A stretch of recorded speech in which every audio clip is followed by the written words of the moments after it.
Hi, today I will be discussing about slope.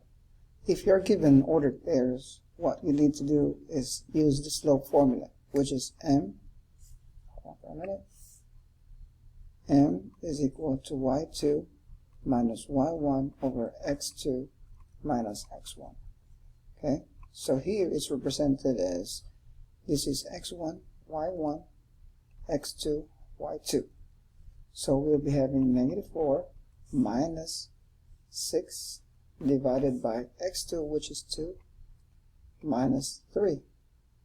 Okay, so what happens now here is we simplify using the rules of the integers. So -4 minus 6 gives you -10, 2 minus 3 gives you -1. And simplifying this, -10 divided by -1 will give you a positive 10.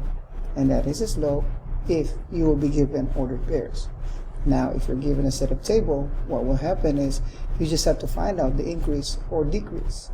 So from here, of course, we have to start first with a y. So from 3 to 1, there's a decrease of 2, so you will have -2 on top because it's a decrease.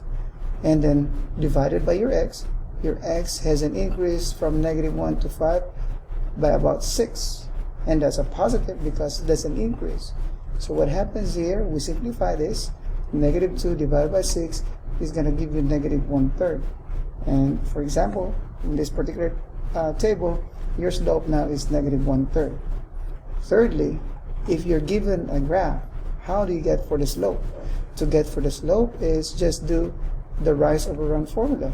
Rise over run. In this case, we have to select 2 points. So from this, and then another point is this. By how much did we go up? 1, 2, we go up 2.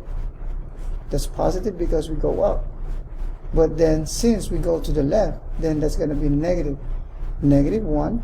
So that means to say the slope here is -2 because 2 divided by -1 is -2.